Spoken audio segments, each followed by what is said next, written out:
However, though, we don't have too much time as the night is starting to set in to admire our mystical words. We don't have too much time to admire our mystical jar. You want to try that again? Yes, please. Hello and welcome back, or welcome to Season 2 of Hardcore Minecraft with me, DoMountain. Hello everybody. Welcome to all the new faces and welcome to all those returning troopers who have probably been wondering, Mountain, where has this hardcore world been? Like, if you go and look on the channel, it's been about 6 months since you have done a last upload from this. What's going on?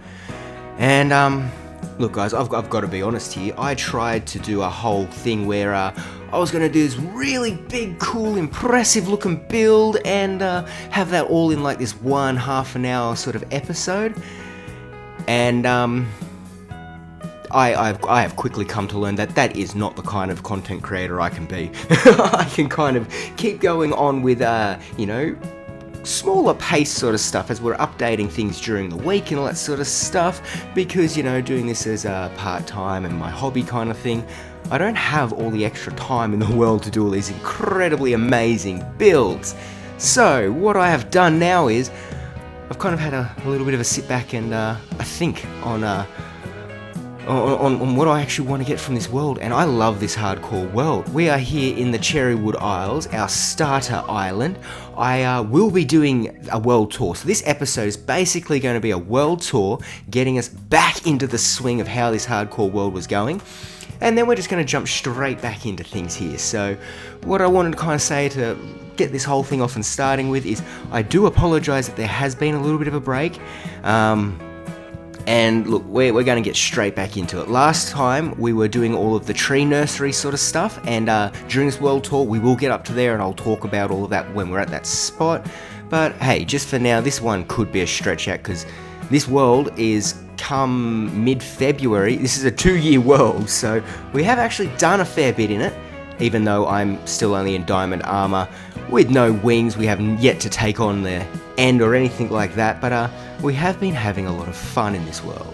So we're here kind of at the entrance, the start of the Cherrywood Isles, our starter home where we've, began with everything. It's an island. It's what we wanted to do with our starting build, and let's get into the starting of it. So this whole mountain words, you've just stumbled over a bit there. The whole point of this hardcore world for me was not to try and be too adventurous and risky with everything. It was to try and build a world that I could tell a story and maybe even make a little bit of a movie or something from. I don't know. I just want to be able to build a world that can tell a tale.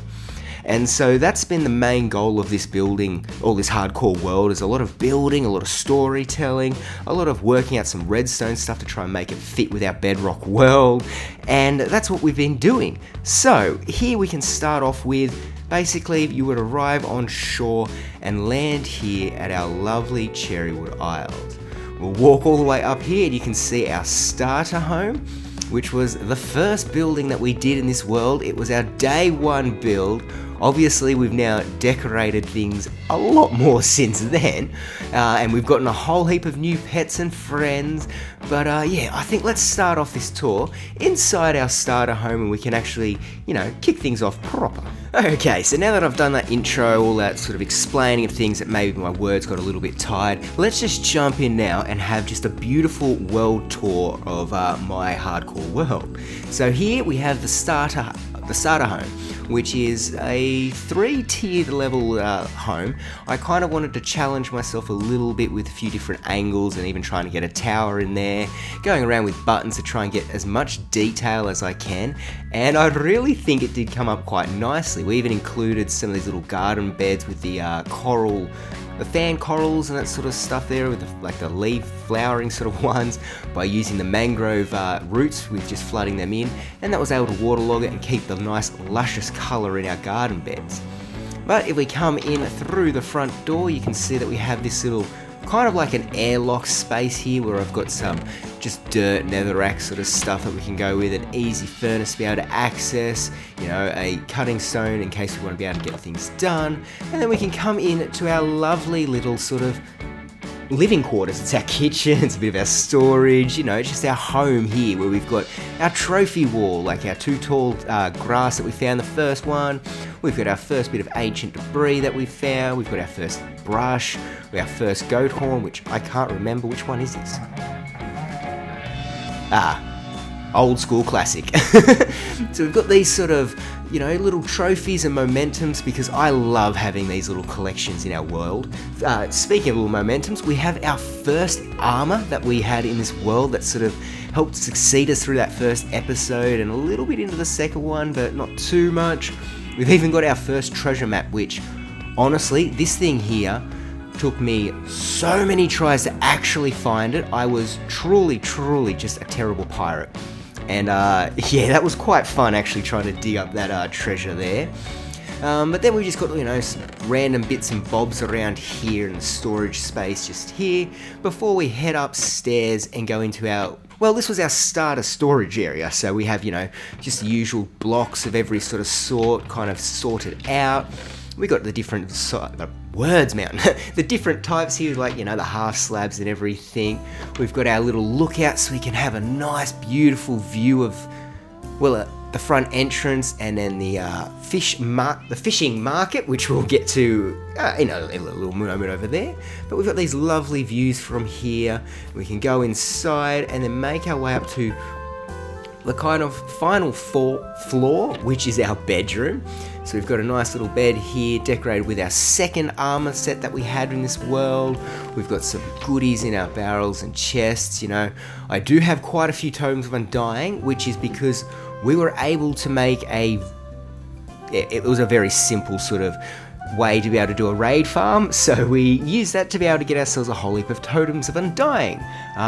Since the Tricky Trials, or whatever it's called, update came in, and now we get bottles of Bad Omen, I'm yet to try out this farm, so that might be something we even try out while we're doing this world tour. So yeah, we've got quite a few totems of Undying, which is a great thing to have on hand in a hardcore world.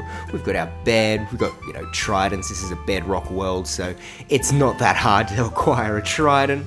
Before we come on up and come up to our lookout tower, and we can look over the entire Cherrywood Isles. We have our iron farm over there.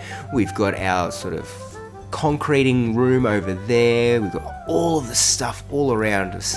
So I think let's continue on sort of heading towards the iron farm area and get that section of the Cherrywood Isles done first. Alright, so now let's get on to the next step of our world tour, and as we make our way down the stairs, I can see that we have Bart, who is one of our resident armadillos, well, the first really armadillo who's had free range across the Cherrywood Isles. He's exploring to make sure that this entire area is safe for any non-hostile mob to be able to freely roam and not get hurt by anything. So, Bart, oh, you're over there. Okay, I was going to say, he's very quick on his feet, but Bart, you're doing an excellent job, and I hope you're having a safe travel.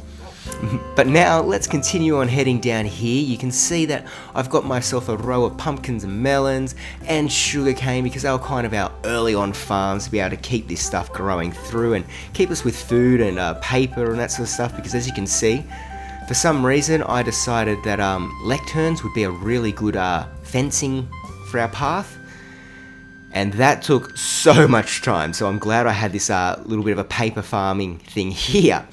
But let's continue on all the way down to this section, and we come to a bit of a crossroads here, but for now I think it might be easier if we travel off over here, and we can also pick up another one of our good friends. Hello, Burrito. How are you doing, buddy? Oh, you're going to give me the silent there we go. Yes, I know. I've been away from the world for a little bit. I am sorry, but hey, I'm glad that you're back here. Well, I mean, I'm glad that I'm back here to be able to see you. I have been hearing from people that they're missing you too. So, let's go and continue on this world tour together. You're not going to give me the cold shoulder, are you? Okay, good. You're excited. Sweet. Alright. So if we come over here, this is it's a really good facade, because it was supposed to be my super smelter. And, you know, we can put items in here and they'll go down, and we can put items in here and they'll go down. And then it was supposed to As you can see, shoot the items up here and put them into a chest. Yes, Burrito, sit down for a second. But unfortunately, it never quite worked out perfectly for me. I always had some mistakes, so unfortunately, I've kind of had to bypass it all, and I still have to come down here and collect up all the items that we smelt, but we do have a fully functional super smelter in this world. Alright, I think let's go over and show off the iron farm. So this is kind of the first sort of outposty area that sort of stretches off from the Cherrywood Isles itself, which is a natural island. I didn't have to make it or anything. This is how it sort of naturally spawned. I've terraformed it, obviously. But the iron farm was our first sort of off-base area here. It's if you're coming over from the Let's Play world, it's the same design and idea from that. I actually just copied this design and put it over onto there. But as you can see, we've got a nice iron farm set up, constantly running through. We've got automatic sorting systems so that our iron's coming in. We're getting string sorted through. We're also getting poppies, I believe. Yeah, they're quite a bit in there. And I've also made it so that we can also get any iron blocks. So at the moment, I'm manually turning them into the iron blocks. I should come through and do a little bit of an update to this system, because we now do have the automatic crafters. So I could actually get the iron blocks to be automatically made up and put into the system too. So there's another little thing that we can come back in this world and get done. And then obviously for good measure, we just have an overfill. But yeah, here's our iron farm. We do have, for some reason, these weird looking pumpkin headed guys that have, well, they came in and started sort of just praying to it. I don't know what it is, but hey, they're not hurting me, and I'm getting a lot of iron ever since they came around, so I'm not going to complain. Oh, beautiful, he's come out of the pond.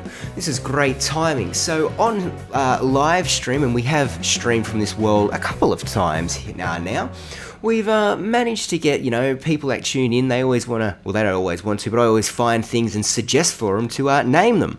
And we got a lovely turtle here who was named by Schlitter. So this little turtle had a lovely little backstory on our stream. We hatched it from an egg, we raised it up from a young, and it's Burrito's brother. So, yeah, we do have all these little funny stories in this world, and I mean, being a world that I wanted to be able to tell tales from and everything like that, it's no wonder that we have a lot of stories from it. But Dog has been living within this little pond, and as you can see, Dog was actually born on the 31st of the 8th, 2024. Ooh, geez. Not bad, eh? I liked having these little momentums, but we do have this pond here, which is a little bit important, because later on we'll end up going over to the tree nursery, and you'll see that the tree nursery is actually guarded and protected by a very bold frog named Freddo. And this was actually Freddo's pond. This is where he grew up as a little tadpole. He hatched here, and then well, he didn't actually hatch here, he grew up as a tadpole here, and then he managed to swim his way all the way over to where the tree nursery is. So this little pond here does kind of hold a little bit of specialty to our world. It's kind of birthed a lot of life and a lot of stories. But then again, I also don't like having too many plain spaces, and I have gone through and decorated everything here, but I just noticed what happened here. Okay, I went through and all of the lampposts were all put in place. It looks like I need to come back and add in a few, maybe some corrupted chunks or something has lost some of these spots, but alright, that's interesting. But then we've also got over here, which is a concrete oh, there's another one over there. Dang it. This room was going to be a concrete converting room, or a mud room, or if I got up deep slate and I wanted it to be cobbled deep slate, I could pretty much go down to the bottom there. Burrito, do not get into the workings and fall down. How did you even get... Oh, you went through the door. Okay. So as you can see, there's a room down there where basically all of this dirt and everything gets pillared up and just made into a little bit of a cube. So that way, Burrito, make your way down, please. Bit of a walk, I know, but you can see here we've got the cube inside. But if we go through here and make our way in, you can see this is just a nice little simple sort of smart piston sort of thing, so that when it detects a blocks here, it powers this through, which then kicks off the piston, sending everything up there to be able to make ourselves a bit of a cube room.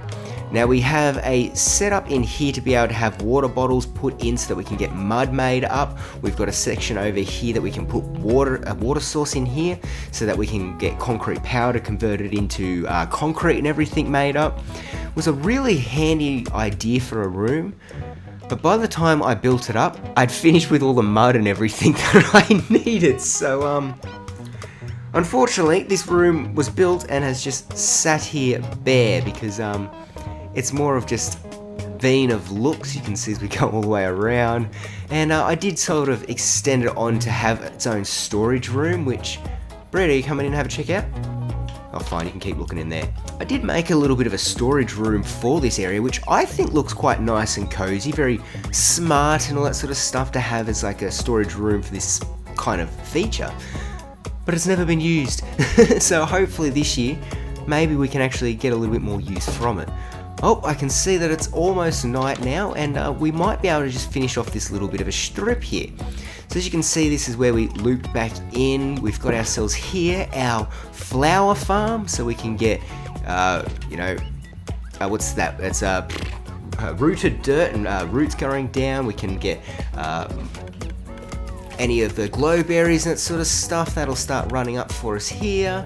We can put in any like tooth or flower and just get it to grow through for us. It's a nice little simple farm, but I thought, and one of the big things that I really love about doing with a redstone build is if you can incorporate it into a way that makes it look like a nice pleasant building. So as you can see here, this little flower room is actually connected up to our moss farm. So we'll get to that in just a moment. I will obviously finish up this little bit of a streetway here, and then we'll sleep away the night and continue on.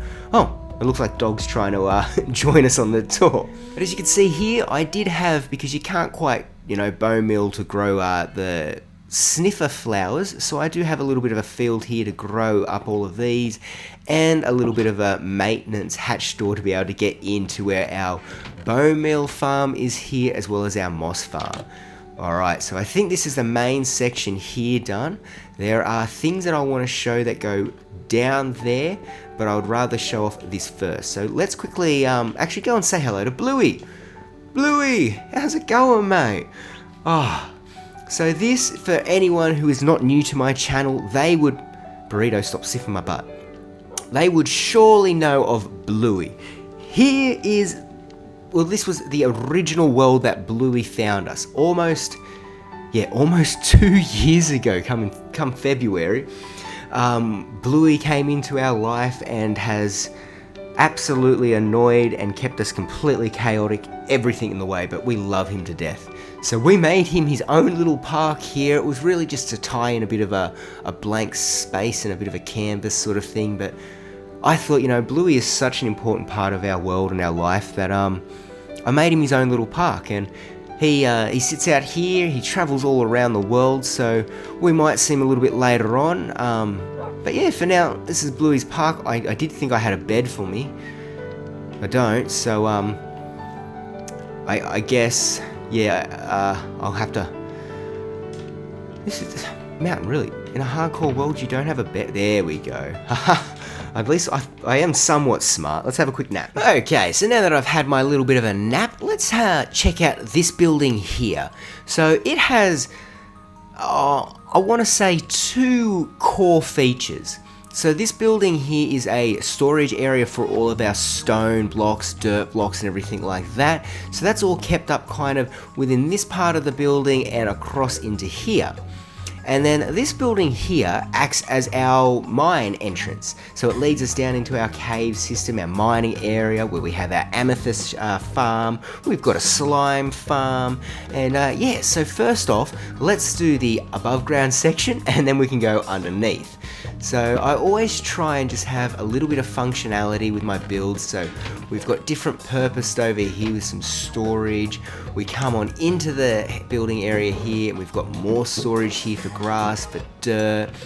Everything's kind of got a bit of purpose. We've got sand and all that sort of different varieties of stuff here. We go on up to the next level, and I think this one might be a bit plain because, yes, this was supposed to be like terracotta and sort of more polished blocks. But now that there's been a few more updates into the world, we've got some new tough variants, we've got some new resin, which I think can actually turn into blocks now. I've only just started tapping into that sort of playthrough in the Let's Play, so I'm still learning out what that can do, but I think that might have a place up here. And then we can go through the door here. We've got a little bit of a bridge because, again, I just wanted something that looked more interesting, you know? I wanted the buildings to look really cool, so this all could have just been one blocky kind of build, but I wanted to break it up a little bit. We've also got some of our pottery shards being on display here too. We've got another little section for any more you know, totems or momentums of things that we find in our world that we want to keep, like keepsakes and that sort of stuff. We've got another little storage board here, as well as this being a hardcore world. I was really set out on making sure that there was bedrooms everywhere, so that no matter, well, I can't see myself through the curtains, no matter where I am in the world, if it gets dark or there's a thunderstorm that hits, I can quickly make my way to a bedroom and sleep away the night. So yes, that's one way of how I've been surviving this hardcore world for so long, is I don't really stay up through the nights too much, not unless I'm on the Cherrywood Isles, because I've really well mob spawn proofed it. Is that the right way to say it? Oh well, it is how I said it anyway. I've really made sure that this area here is safe for me, but I play this game very, very safe in this world because I don't want to lose it. Alright, and then if we go up here, up to the little stairway, you can see that this is where I kind of have a lot of my bulk storage for stuff. Yeah, we are in the moment in the needs of doing a little bit of a resource gathering, so that might be an upcoming live stream. I think that might be what the hell was that sound? Oh, what's the beds that Burrito found at Berry Bush? Yeah, I'm blaming you, Burrito. But we've got this little area here for bulk storage, as well as just another little lookout. Something just to break up the flatness of the walls here and be able to have a little bit more, lookout. We can look down over there, spy on Bluey chilling out in his park. We can look over at the pathway here that leads us to the next building we're going to check out, which is our moss farm. So let's head on over there now. Alright, so now that we've made our way out of sort of the stone building area, I was about to say let's go over and check out the moss building. No, that was wrong. We were supposed to go underground. So let's check out our mining area, because I kind of really enjoy this area here. So as you can see, it's quite nice. It's quite neat. It's got, you know, storage and small stuff. Nah, let's get on. We go through our little barrel hidey hole here, put ourselves down, and we're here into our mining area. So you can see we've got the important clock, so we know if it's daytime or nighttime. We're going to go up top there. We've got some storage stuff here for things. We've got all of our amethysts, which I've been collecting up here because we'll be there later on when we get to the School of Magic, but I'm needing that to be able to continue on the builds there. So that's been a big storage up over here. We've also got another important things, our armor trims. So we don't have too many. That's something that I probably should try and go out and collect, but knowing that there's some in the deep dark, knowing some that's in the trials chambers and that, and still being a little bit scared in this hardcore world, I'm not gonna lie, even though it's almost 2 years, I want to play it safe. We haven't done too much exploring with them, but that's the ones we've gotten, as well as the ones obviously that I am wearing on my armor. I think we don't have too much extra sort of stuff here. It's more of just overfill and storage space. We've got a data log here that we can keep notes in. But yeah, that's right, Burrito. Let's actually go down into the caves. So I actually went through and took a bit of time designing and really making this area kind of look a little bit impressive. And the key point here is for the main walkthrough areas before I actually get to something that I'm mining. So you can see here that there's like a vault door behind us. That's the key area there that I'm talking about. We'll get through and look at that after I've shown off the nice areas. So the kind of inspiration for this was I wanted it to look like we were actually just underneath, like the Cherrywood Isles is supposed to be magical. It's supposed to have some essence of magic. So the idea is that we're basically sitting on top of a giant geode. It's all just amethyst here. So that's kind of what I wanted for all of these walls and everything that we see. Burrito, you're going to just sit there for the moment because I don't want you teleporting and getting hurt. You can see here though we can go down and have a look through our window.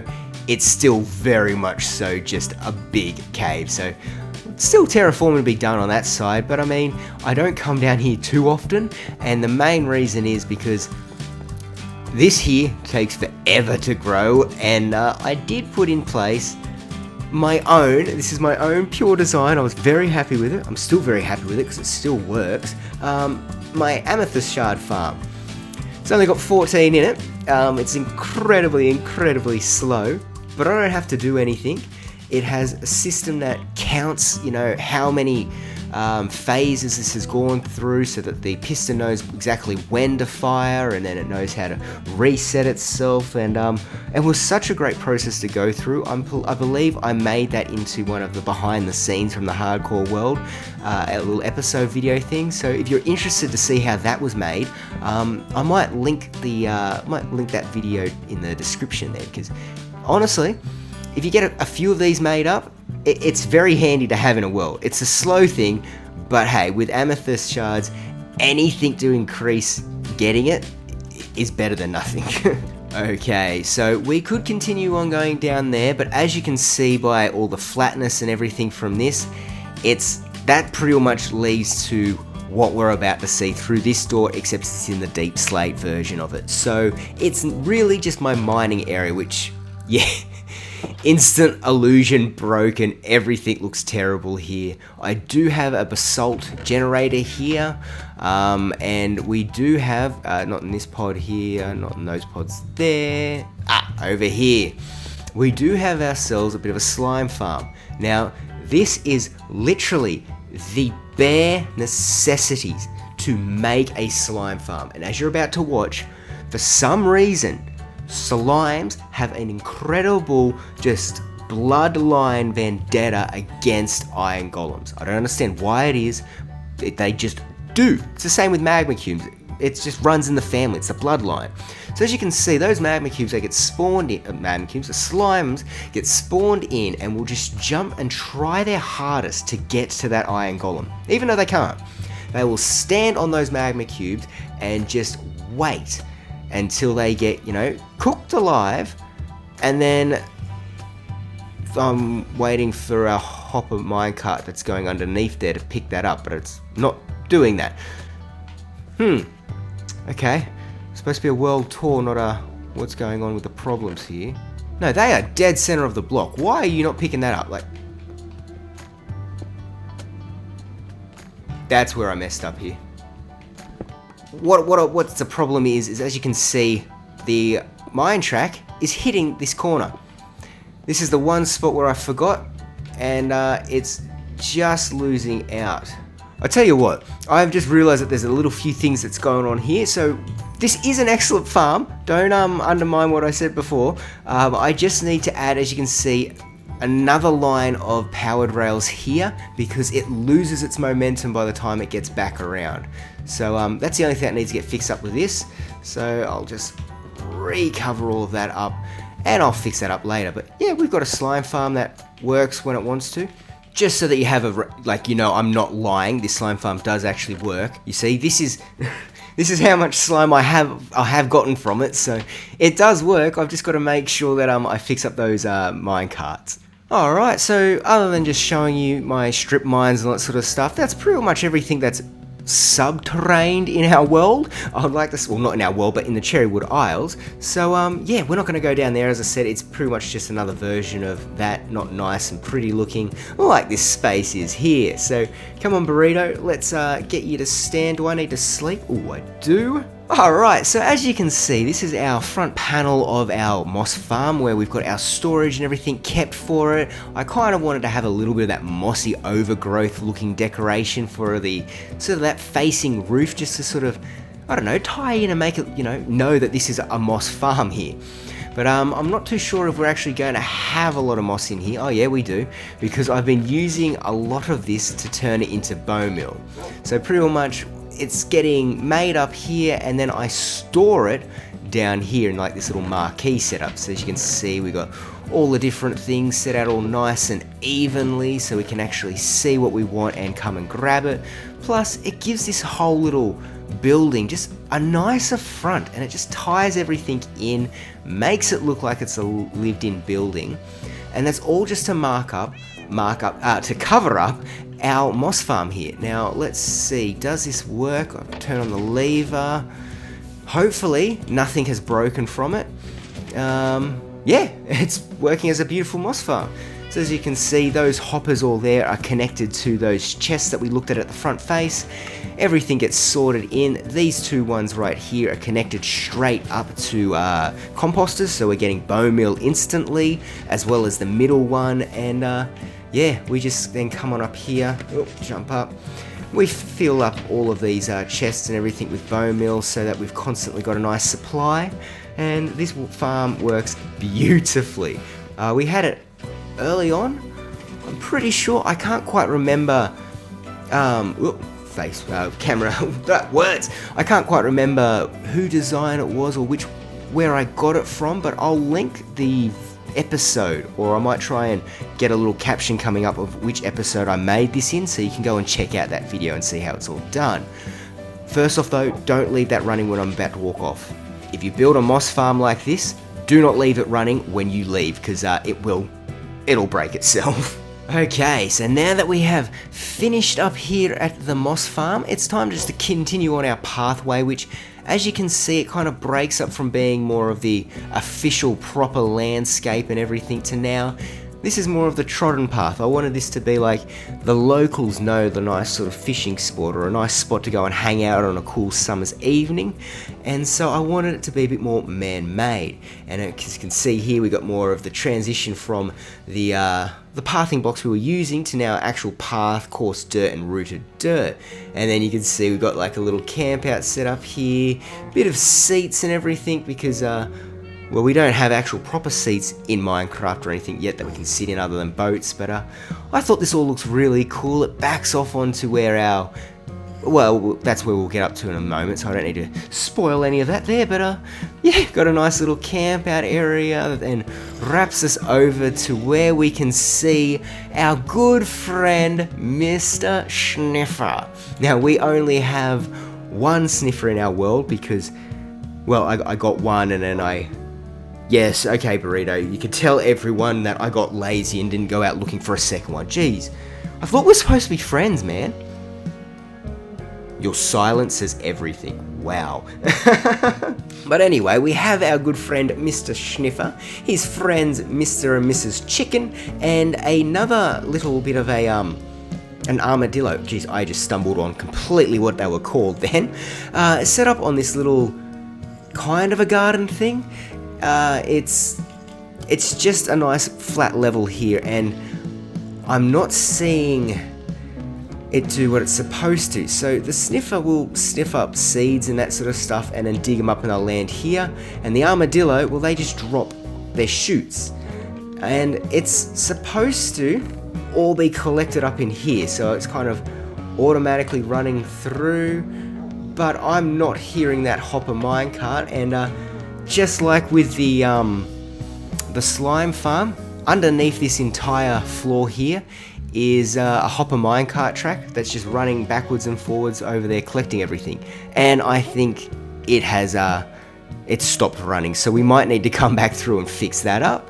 But other than that, that's where we've got our good friend Mr. Sniffer. Whew, there's so much to try and cover here. I hope that I'm not missing out on anything, but if there's anything you guys want me to go in a little bit more detail that I might have missed in this world, please leave a comment down below and I'll happily make sure that the next hardcore episode we go back to that area and check it out. So while we're standing over here now, let's look at the first kind of this had no real structural purpose, it was purely story based. And that is to have these little bit of outpost pillars so that we can picture that there's guards here and they just sort of live in these areas. They've got their own storage, their own little beds. They can come on up here and pretty much survey and look out for the lands and just, make sure that everything's going well. We're not going to be under attacked or anything like that. So that's what all of these pillars are. They're all pretty much a copy and paste of each other. I used the same design for it. I mean, all the interior work's slightly different because I wanted to make sure nothing was the same. But they're all very much so the same structure. It's just these will be placed out all over the world, so I might not show each and every one of them, but this is just what they look like on the inside. Okay, and now back outside here, you can see this really cool, fun building that I did. So its purpose was I wanted a bee farm so I could get honeycomb, so I could use it to wax copper blocks and that sort of stuff. I also wanted a bamboo farm so that we could get that going. And so each end of here is a little bit of a bamboo farm which we can open up, and it makes this here for us nice and passively. We've got our bees and everything just set up over here. I was really happy to see this whole thing come into place. So each time the bees go out and everything like that, you can hear they're triggering the observers behind them, which is setting off a bit of shears to shear any honeycomb that might be there. But that's also at the same time setting off the dispensers over here to collect up our bamboo. Now again, we've got to go back over and fix up some of the hopper minecarts in the world, so I've got to get that done. That's something else that I've learnt with this world tour, and it's going to help get some notes for what I've got to get done here. But let's continue on. If I run on through here, you can see that we've got some stairs leading up. We've got a little bit of a lookout to see the areas over there along the river and everything, but we can go inside. And it's a nice storage space for all of our honeycomb, our honey blocks. We've got storage, we can put bamboo and the bamboo blocks. And then, following on the theme of, I always wanted to be able to have a bedroom. I just made a little bedroom up here. It serves absolutely no purpose than just in case I need to get away from the night or hostile mobs. But still, it just looks so cool, and I love having these little bit of detail, attention and everything in the world. It's just fun for me to build these in there, and I hope you guys are enjoying how this world's looking. Alright, so continuing on with the world tour, let's now have a look at our horse and camel stable that we built up over here that houses 2 horses and 2 of our camels. Now, there is a little bit of a naming with some of them. We have KC, the camel, and that was named by, if I am remembering correctly, I do believe that was named by Dr. K or Dr. Noel, I believe named this camel here. We do have Trot, which is just an ongoing sort of theme for my channel. Is I've always had a spotted horse, and in my first kind of world that I did in the realm of Midgard, I had a horse called Spot, and then we had Dot, and now we have Trot. So that makes me think, in the Let's Play world, we need to get ourselves a spotted horse. Now, I'm not too sure. I think, yes, we do. We have Mac for mac and cheese, and this name, it seems like that could be a Zia naming. So I think Zia might have named this camel. I cannot quite remember. I should have been writing these all down from the start. So I do apologise if I have falsely accused someone of naming something when they didn't. But yes, this is a lovely camel Mac, and I do remember it was to go with like mac and cheese. And then, we still have one horse left to be named. Yeah, that's right, Burrito. So if you're watching this video now and you can think of a name for our horse friend here, please leave a comment. Okay, so just to finish off this little bit of a section here, let's continue on down the pathway, and as you can see, this was just I want to say like fluff. It was to fill out the area, it was to decorate it, was to show that this is nice and lovely. It's a little bit of a picnic space, and again, just purely to tell the story.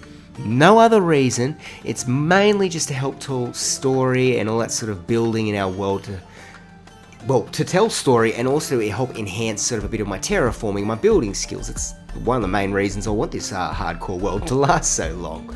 So that was the whole area for here. I do have some future plans to put a bridge in, and that might go here to be able to connect us over to this section here. But I'm not too sure. Burrito, why did you get in that boat? Oh, come on, I'll get you out. But yeah, so I do have plans to maybe put in a bridge to connect the Cherrywood Isles to some of the exterior islands, or landmass behind us, but that's still a long ways off. Alright, so continuing on up this street, we have the last building from this, down at this little section here of the island, and that is our blacksmith building. Now, again, really, this building's main purpose was just to test my building skills.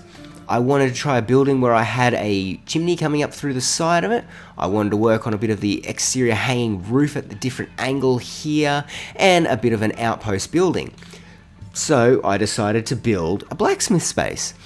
This was during, I believe that this took place during the kind of final season of Disenchantment. I believe I got the name of that show right. It was one that I really, really enjoyed, and another one of my good friends really, really enjoyed.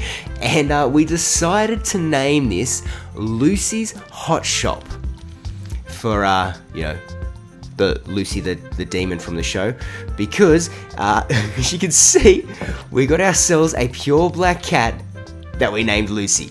And this was named by our good friend Max, and we did have this as based on, the inspiration of that show. It was like, what would Lucy do if he was in a Minecraft world? Well, okay, we could have had him as a tavern running, but I would have thought they would have liked to kept it a little bit warmer. And he's designing the brand new, just state-of-the-art gear for us. You're not really doing too much, are you, Lucy? Nah, you're just looking cool. But this whole space looks really good. I think though this going up here might be a peaky. Oh no. So there is nothing in the chest here, all the armor stands as you can see. We've got to come back through and maybe add in different armors, different items and tools, weapons and that sort of stuff to have these item stands holding, so that way we can actually look like Lucy has actually been productive here. Or you didn't want me to show everyone above? I'm sorry, Lucy. Look, I know that this is Lucy's Hot Shop. Yeah, but it is my world. Alright, and then we can go out the side door here, which will lead us again out into our furnace area. We've got the magma blocks there looking kind of like it's a bit more of like a hot molten rock. I know that doesn't work laurally with that being the actual exterior of the house there, as well as our stairs is going straight up there, so where the chimney is, it doesn't really make sense inside. But it's always good just to sort of build these things just to have that little bit of a pleasing look. And I do think that Lucy's Hot Shop was one of those builds that, it looks nice, I'm happy with it. Like, for example, I love these little hanging chains onto the anvils. It makes it look like it's a sturdier sort of entrance. Mountain, your words are terrible. But no, I really, really do love this sort of section here, and this street is kind of just enjoyable to walk down and just chill out at. Alright, so if we come on up here now, you can see that we're just behind where Bluey's garden is. That's also sort of the pathway stretching around that we just, we first off went down there. We didn't really miss anything here. It's leading us up here to our sheep and cow farm. So, yes, as you can see, this is pretty much how we've been getting all of our leather. Yes, all of our leather for all of the books, for all of these lecterns. It was an incredibly long and tedious process, but hey, we got it done. We were originally doing it very slow and manual, getting all the wool, But I instantly went, no, Mountain Be Smart, and we set up ourselves a lovely little wool farm here that's nice and easily passively working, and we're getting wool stored up quite nicely. So this was a great little thing here. And then what we have upstairs is a bit of storage before we go into what was being called the cameraman's house. So because I'm playing on Xbox, Bedrock Edition, getting the replay mod or any sort of feature to be able to do time lapses has been really, really hard. So what I have done in the past, and will try to do again, to do any time lapses in this world, is I actually get my Nintendo Switch and as a camera account. And so I log on and I get it to basically stand and stare at me for hours on end as I build things.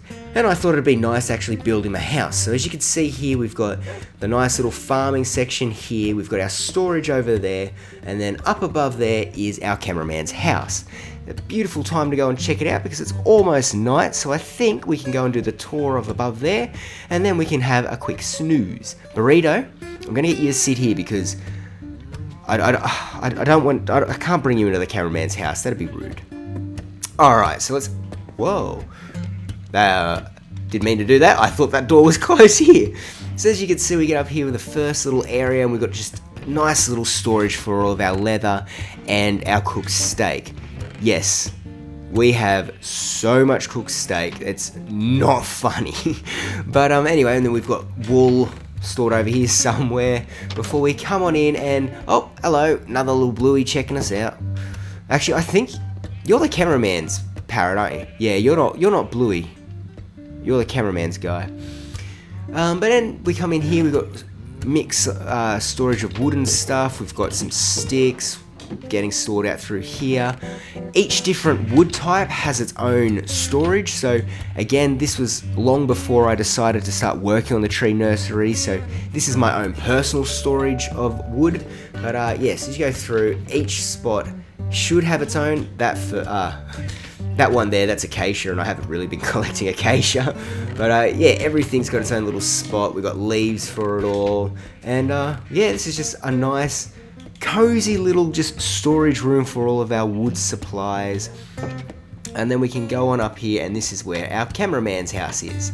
And again, I tried to give it a little bit more of a luxury space for him. So he's got the nice 3-wide bed, he's got spaces to hold his own momentums, he's got his camera there at the ready, he's living pretty well up here, so, and it's all rent-free too. I mean, I'd love to live rent-free. Alright, let's have a quick nap. Alright, so now that we have checked out the cameraman's house, that's the last sort of thing on this side of the Cherrywood Isles. So as you can see, this section here, we have most of our farming stuff. So we've got like the iron farm, we've got our, deep slate to cobble deep slate farm with the mud farm and all that sort of stuff all in one. We've got our mining section, we've got our moss farm, we've got our sniffer farm, our beehive farm, and our bamboo farm, we've got all of the stuff all over here, and everything's, I think it looks really cool, that's just me, I can be biased, but, I really do enjoy my builds over here. I think it looks really nice at Cherrywood Isles.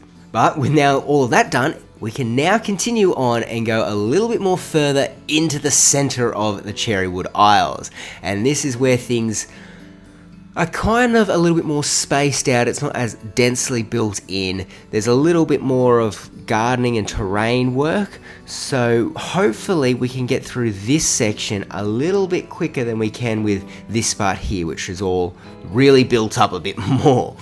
So we make our way up these stairs here. You can see it's pretty much just like the same way as we led down from the house. We can see all of our farming here. We are greeted with all of these torch, what are they, candles? I don't know, they just appeared. Things happen in this world, it's okay. Sometimes it's best just not to question it. But we do come up here and we can see that we have a wheat farm, we have a carrot farm over here, we've got ourselves a little water feature, because there is absolutely no reason to have a water feature, I just wanted it. And I mean, the best thing about my... Really, Burrito? You had to do that? Thanks. the best thing about Minecraft is you just if you want to build something, you could just build it. And we built up this lovely little bit of a water feature, which doubles as our music player. So, we can have music being played throughout a fair decent radius of the village from here.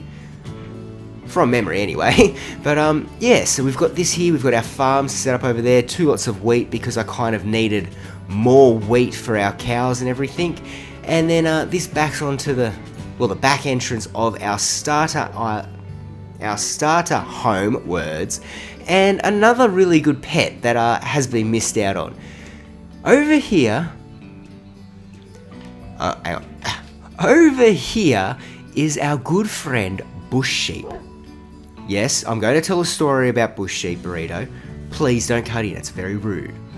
So, this world, our first companion was Bluey. And he met us on our ventures all the way to this island. Then when we got here, we built up the house and I decided that I wanted to have some bushes around here.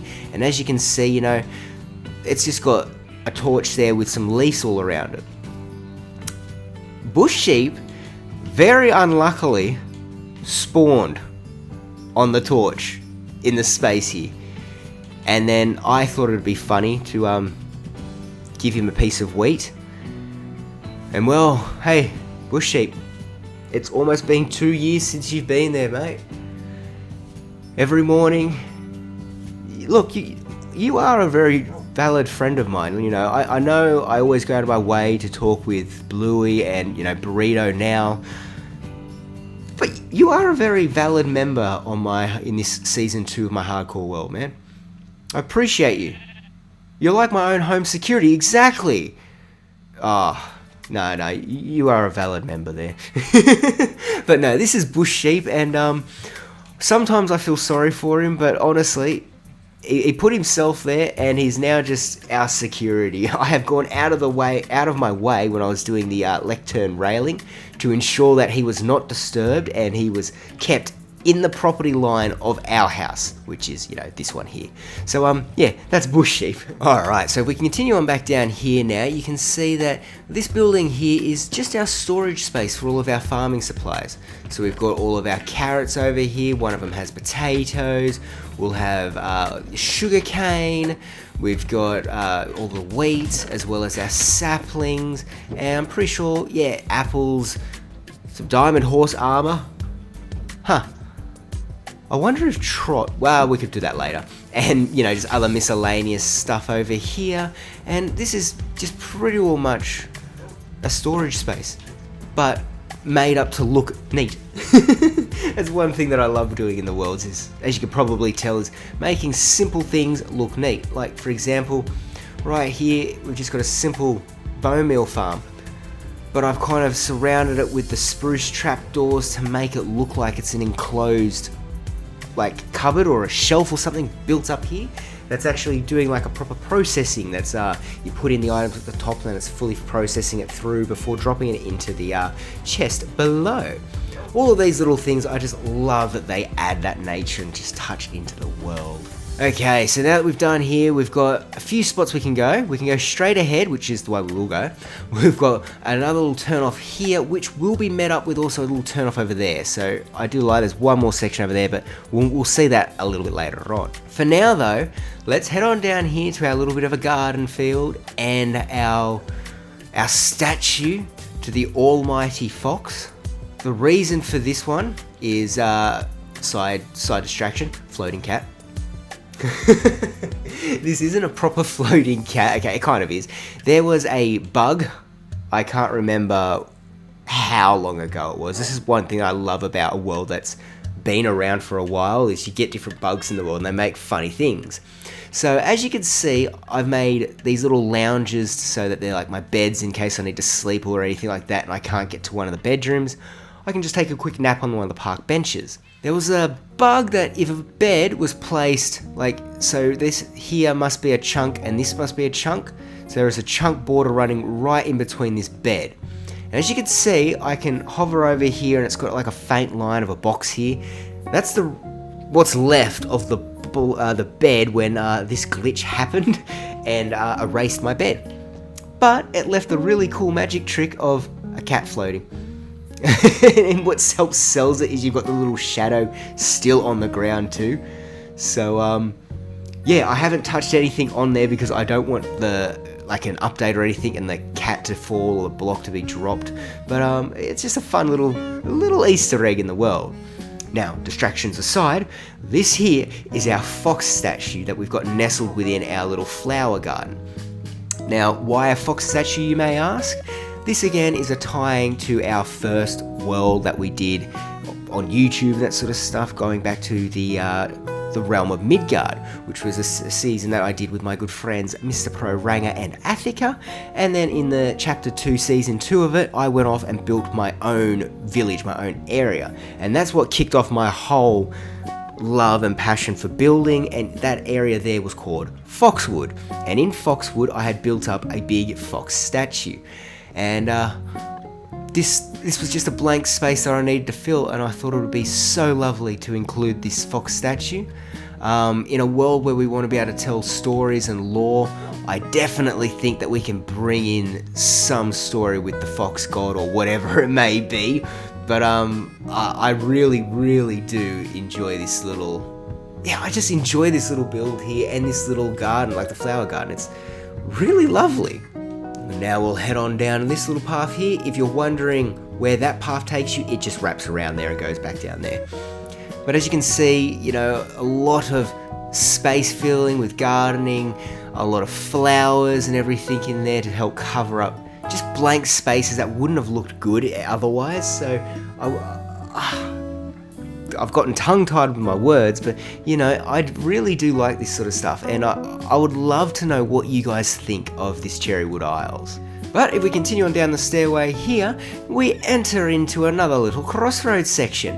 One that'll take us down to where our villages and our nether portal is, one that'll take us up to the enchanting tower, and one that'll take us down to what's supposed to be a fun little section, but I'm not going to be doing it now. Last time I did, I got stuck for ages, and our fishing area. So we'll probably go up here first, our enchanting section. Now, our enchanting tower does have a little bit of a story to be able to go with the lore and all that sort of stuff because, well, as you can see, this is the Cherrywood Isles. Everything is very pink-leafed with our trees. However, though, it's very green grass. We have green bushes, and you can see a lot of green bushes around here, a green maze. That doesn't make too much sense. Why is it pink here, but then there's green over there? So the bit of lore and that sort of stuff that I'd been mucking around with was that our enchanting tower, as you can see up the top there, has a spore blossom flower thing. I think that's right. And the story was going that at the original time of the building of this village and the original building of the Cherrywood Isles and the building up of this tower was someone who was working with different enchants and sort of arcanic powers and abilities and wanted to try and work with manipulating Mother Nature. And well, they've gotten these little spore blossoms that have gone out, and they may look green, but they've been going through and corrupting everything and turning all of our trees pink and all that sort of stuff. Yeah. That was kind of the lore idea and the story sort of stuff, but I mean, again, it's just a lovely little build. So I tried to get a nice round tower. As you can see, little water features sticking out. We can head on up here. No, don't climb up the vines. We've got storage in here for all different books and that sort of stuff. We've got mending. I was working up with the armor. I think this is for the cameraman. Actually, I was going to surprise him with a fresh new set of armor. We've got a nice spiraling staircase that has that has paintings on it. What I was going to say is there's been some new paintings updated that I really should go through and start adding into this world because there's some really cool looking ones. As you can see, we make our way up here to our enchanting tower. Oh, Bluey does like to occasionally come and hang out here because, well, it is really nice and lusciously green. You can see that it's very much so overgrown with the nature, and that was kind of the essence of these books. The enchanting and everything like that was spilling out and into the world. So, yeah, this is our enchanting area, and it's been a while since I've been up here, but it's a very nice little cozy build, I think. Alright, let's head on down now from here to, let's go, I reckon, check out on the villages. Alright, and our villages are going to be down this road here. Now, this will lead us to the Nether. This will lead us to just another lookout. That's all it is there, is it's just another lookout building like the one that I showed you before, and I said that they're all kind of very generically the same. It's just another one of them over there. So let's go and check out the villages. So here is my 3 roaming villages. None of them have been zombified or cured, so we don't get any discounts, and sometimes that is being quite a pain to work with. But I keep telling myself one day I'll actually make a villager trading hall and do it all properly. But until then, we just have our lovely free roaming villages. We get our golden carrots from them. We trade up all of our goodies, our iron from the iron farm, and yeah, we've got Poe, our bodyguard panda. I was about to say polar bear. No, I've been messing those two up for the last couple of days here. But we've got Poe, our panda bodyguard, who was named by a Dr. K, and he's been living in this village, or yeah, this little area up here, pretty well much since I got the final fencing in. He climbed over the fence, I believe, and then just never left. Yeah, so Poe's been up here and looking after all of our villagers. Every one of them has a little bed that they can get to. We've got a variety of different trades, but I mainly have been doing, for the bulk of it, iron trades at the moment, because the iron farm makes it very easy to do that.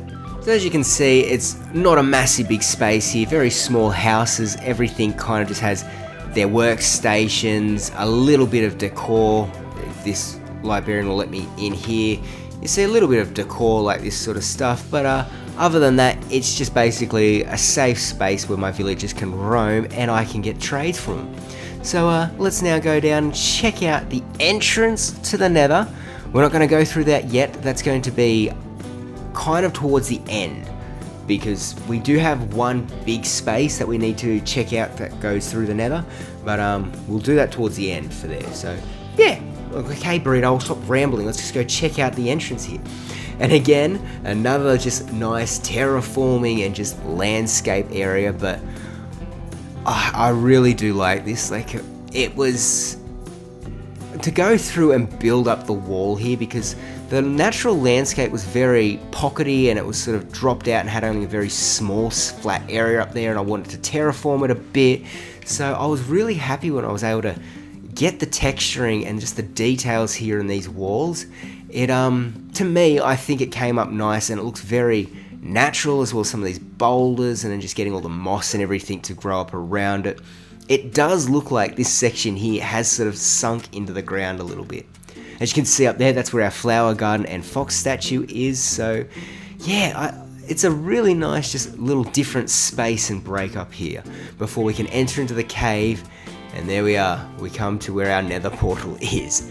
Now, I'm kind of made sure that this is incredibly spawn proof, because again, I would hate to go into the nether and be met by a creeper, or come out of the nether and be met by a zombie, a creeper, an enderman, whatever it could be that wants to eat my face. I don't want to be seeing it, so I've tried to make sure that it's pretty well spawn proofed. Alright, we are now on the last leg of the Cherrywood Isles, so for part of the world tour. And I know that it's a bit of a space here, but this was the main area that we had worked in for so long. Like, this is my starter island. I wanted this to set the pace of what the world was going to look like, and you know, not the pace, but the expectation of the detail and everything that I wanted. I wanted to set that up now in the world. So this is now the last little section here. We have a hedge maze built in, which I am not going to do right now, because last time I attempted it, I'd forgotten the pattern and I was lost in there for a bit of a time, and it was probably fun to watch, but it was annoying for me. So yeah, as you can see, we've got a lovely little hedge maze here that leads over to like a winner's circle over there. And this build was actually it was a build suggestion by Attica, I believe it was too. I was asking, there was some spaces that I needed to get built up in, and what do you think I could do here?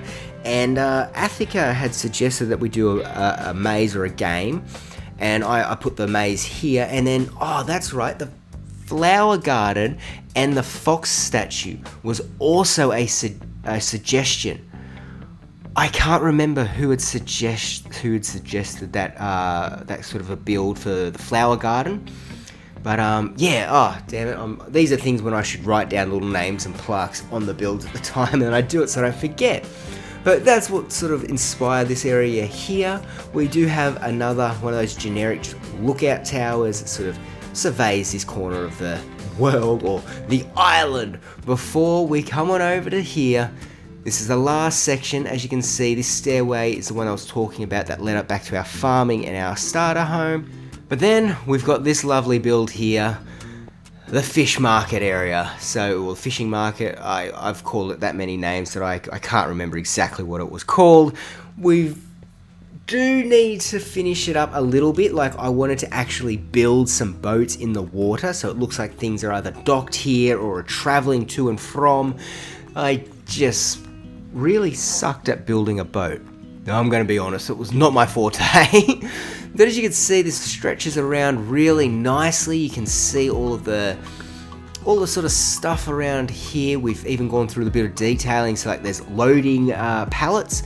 So we've got a little bit of a lift that comes down here from anything that may be brought in off the dock over there, then can be trolleyed on down to here, put onto the lift, and then carried up and stored inside. Because, you know, being a fish market area, so we wanted one dock over here. We have a nice lovely marketing space, which I do use as my storage. You know, I've got my name tags stored over here. We've got puffer fish, rotten flesh. You know, I use it as a storage space, as well as you know, leather boots. I think I've got boats in one of them as well, or just other books and all that sort of stuff that we can get from fishing, because this area here is also a really great fishing spot. So, you know, I'll hang out over here and do some fishing and that on the docks, and then come and store it over, you know, in the fishing market area. So things like here, I would love to have a boat stored up to help tie in with a bit of story sort of thing, but as I said, I was not too great at doing boat designs, so hopefully maybe that's something we could work on this year and improve sort of that build of, like, structural build of crafts, boats, cars, trains, I don't know, all that kind of stuff that can help add in a little bit more just feel and story to the world. Alright, but with it getting dark outside, let's make our way upstairs here. So we've got a few levels to this building. We've got the first level here, which is just another big storage room. You know, it's pretty much where everyone would keep their stock for their little marquee that they've got down below, or even, you know, do boat repairs and that sort of stuff, adding in the books. All that sort of thing is just kept up here. Then we can go up one more level onto this side, and we have the storage room here. So as you can see, like the items will be brought up, then the chains will bring it along the conveyor belt up to here. You can see we've got just simple, this isn't to do anything, it's just for looks, but we've got like mine carts here, so we can put stuff in the storage thing, put it in the storage thing, get it there, then store it up, then we could store it off, push it on, and away it goes, and it will stop on. Both of them were on each side, and again, that was just for a little bit of building, and just fun. That's what I love about Minecraft, is most of the time you can do something just for fun. We do also then have another room, which is up a staircase up there, but I'll just quickly show you again, another little lookout. Burrito, you want to just hang out here while I go and show up at the tippity top, because we do have a crane in place, and I'm sure people are wanting to see that. So yeah, let's make our way up to there now. So if you go up here, this is kind of like the dock master's room, I would say. So, you know, like we've got a bed up here, you can sleep in, storage and that sort of stuff, and it's kind of like, you know, this is where the person that owns the whole sail yard, the fish yard area, is going to be living. And then they obviously are the person that will be coming up here and actually manning the crane. So it's been a while since I've been up here. Let's take a quick bit of a sticky beak. So up here, got to crouch, jump up here, and yeah. A little bit of a peek around the corners. Hey, I can't believe it. I forgot to come back and do all the glass and everything up here. Oh, but as you can see, we've got a really nice little lookout spot. You can see, oh, you get a beautiful lookout of the Cherrywood Isles. Let's have a look at this. Oh, wow. And looking at it at night too. Hang on. Oh, can I get me in the shot too? No, oh, there we go. Look at that. That's beautiful. It might be better if I can get up on top. Nah, that's not going to be smart. That's not going to be smart.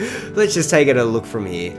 Alright, so I've now just turned off, like, you know, seeing my hand and my hot bar and all that sort of stuff, so we can get just a nice clear look here of the Cherrywood Isles.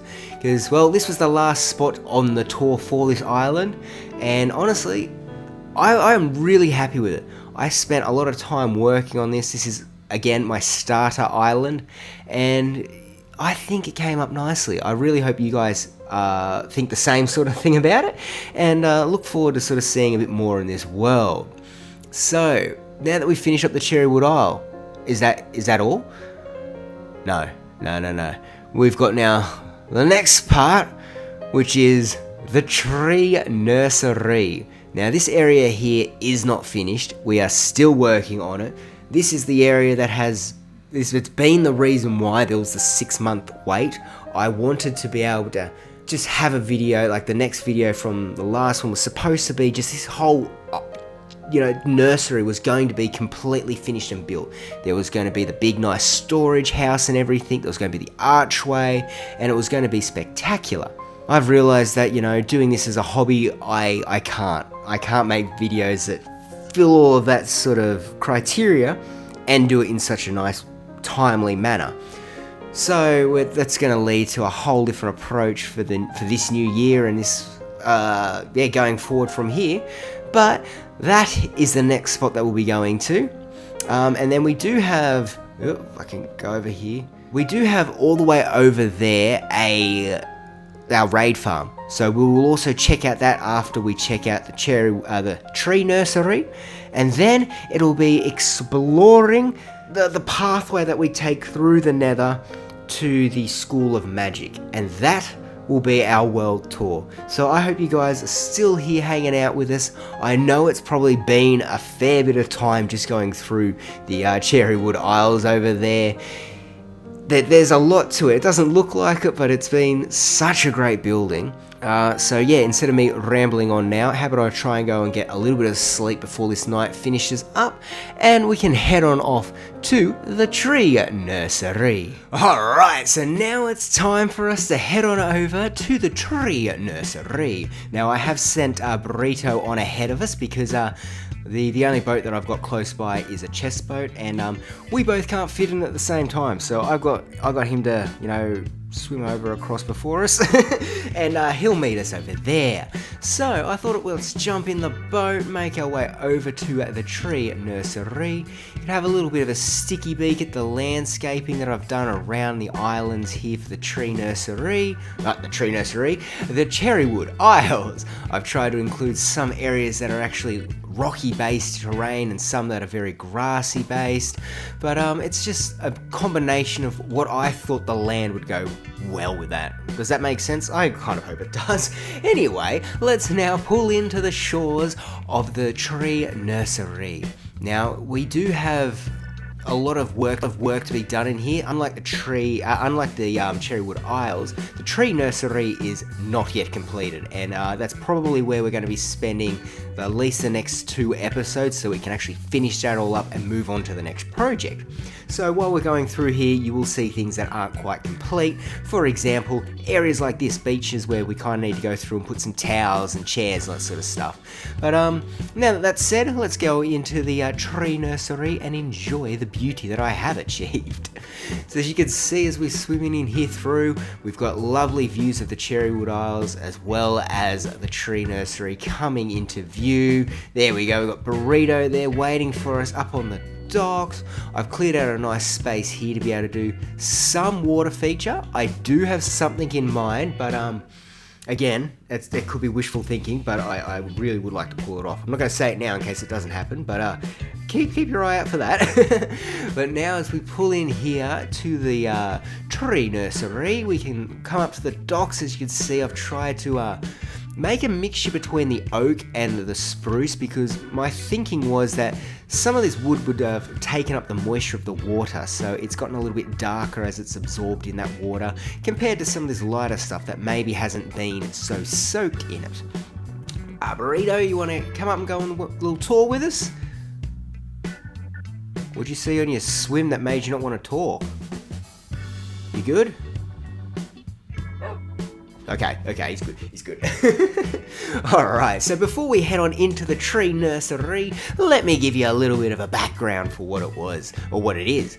So I wanted an area where I could go and just peacefully collect and harvest all the different tree types that I need and just have set little plots where they would be. And, you know, I thought doing... Why is it gonna rain? Really? No! Okay, so I have now waited out that rain, and it's now beautiful sunny skies for us to be able to explore the tree nursery. But before we do, I was going to say a little bit of the backstory behind why this is and what it is. So basically what I wanted was a little bit of plots where I could grow each different tree type on and have it sort of sectioned into its own spot and harvest it up nice and peacefully without going to be attacked by any mobs, and then have like a building where I could store all of the wood. And then, you know, I was sort of looking across from where the Cherrywood Isles is, and there was this island peninsula kind of thing just over here, and I thought, you know what, I could clear that out and I could make that the space where I'm harvesting all of my trees. And then I thought I could do one better and actually make it into a tree nursery, so I could make this whole island or peninsula dedicated to purely just growing all the trees for around this area. And then again, that allows me to make more story and more lore and all that sort of stuff, you know, the one thing that I'm trying to achieve in this hardcore world. And yeah, so we were able to now go through and make up a plot for each one. Of course, they do then go ahead and bring out the Pale Gardens, and no, I didn't leave space for that there, for that tree type here, so obviously now there's going to need to be another section where we grow that sort of wood, but that's another day's problem, that's not for today. So what we're going to see here is we're going to be able to go through and see each different sort of tree type, and I've tried to include it looking like it's biomes. So that's sort of been the idea and the theme while going through and building up all of these. I have each plot done up, I have all the pathings all marked out. I'm still to build the actual storage house, and that's where I got stumped on. I was still trying to clear out the peninsula to make it an island and then build a bridge and all that sort of stuff, but that's where everything sort of got, you know, bottlenecked and ended there. So now let's just head on through the tree nursery and I can give you a little bit of a show. So the first biome that we enter into is kind of like the plains, where we're going to find all of our oak trees. I've gone through, tried to use hidden lighting with some of the mossy carpets, because I find that if you can have your torches hidden away, it kind of looks a little bit cleaner, and having carpets to be able to do that is a really nice thing. So all these trees here are just, you know, I've gone through places saplings, so I can now come in and harvest them all up and then go back through and, you know, replace some saplings. Or we do have little pathways to little sections of trees where, as you can see up here, it's a lot easier to keep harvesting and replanting these ones while leaving all of this section here still growing, so it actually looks the part of that biome.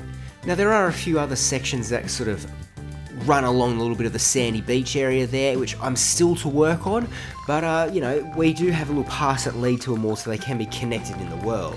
But for now, we continue on our pathway. Oh, and I didn't mention, yes, it's supposed to be an archway there. It's just a placeholder with dirt. It's not going to stay as dirt, don't worry about that. But if we continue on the pathway up here, we get to our next little biome, which is the birch biome. Now, I will give mention, we do have a lot of pandas over here. Quite a few of them are named, and unfortunately I can't quite remember who named each one, because there's a difference between some was on Discord, some was on comments and videos, some was on Instagram. So if you were one of the people that had named one of our lovely pandas, I do thank you very much. But as you can see, we are greeted in the birch biome area by, first off, the owner of the tree nursery. Oh yeah, that's right, Mr. Freddo.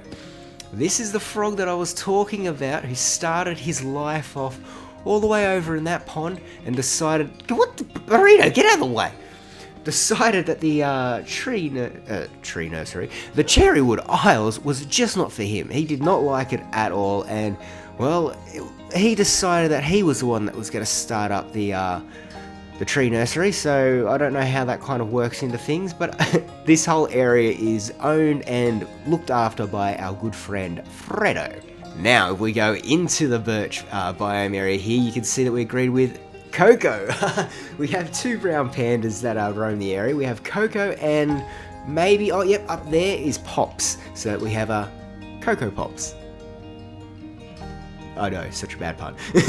Anyway, as we go through, I've tried to include, you see in the birch biome area, a lot of trees that have fallen over, a bit of moss and that sort of stuff, a lot of nice flowering around here, and even bees. I've tried to get some bees in here so that we've got like the liveliness of things moving around the area and just sort of trying to take hold. So there you can see it all nestles in through and little pathways all divided off. Now, one thing that I did try to have as a detail marking for each area was the fences should correlate with the wood that's used in that area. So the trees that are growing here are birch, so we have the birch fences as our little guidings. And I thought that's a nice little touch to have in each one. Alright, so let's continue on past Freddo, and we are now up here into the acacia biome, where we've got all our acacia trees growing, and I've got to admit, this island or peninsula is naturally a jungle biome. So the acacia leaves look really, really good in this area, and yeah, no, I'm just really happy with how they turn up, how they look. So if we look here at the path, it has the natural main line that runs through and goes around, and you can see that it leads up all the way there. But we do have this extra little sort of more trodden in pathway that leads us around to our giant jar that is holding in our mystical vine. Now, that vine is purely floating there. It's like a bug. Obviously, it's supposed to be... there we go, we've got these ones still here. It's one of these things, so it's not connected to anything. It makes no sense why it's there. It is a bug, it shouldn't be there. And we decided we wanted to make sure we could capture one and keep it. So we made up this big jar, and I gotta admit, it is my design, so it doesn't look the perfectly kind of jar shaped, but it looks alright from a distance, as all good art does. And we originally had it with just the normal white glassing there, and then Delcia72, I really hope I got the name right, I'm sorry if I didn't, mate, but they suggested using the white stained glass to help give a bit more of a glossiness of the jar, and yeah, I put that into place, and thank you so much for your suggestion. It really helped tie that all in. However, though, we don't have too much time as the night is starting to set in to admire our mystical We don't have too much time to admire our mystical jar. You want to try that again? Yes, please. Alright, so with the nighttime setting, we don't have too much time to actually admire our mythical vine floating there in our lovely jar, so let's try and keep a little bit of a move on so we can do the next biome here before we come up and take a quick nap in our bed, which is the Cherrywood sort of section here. Now, I wanted to make sure that this part was further away from the Cherrywood Isles purely because, well, I didn't want them to blend in too much and look too much the same and get too lost in, just lost with the eye when you're sort of swimming past it or whatever it may be.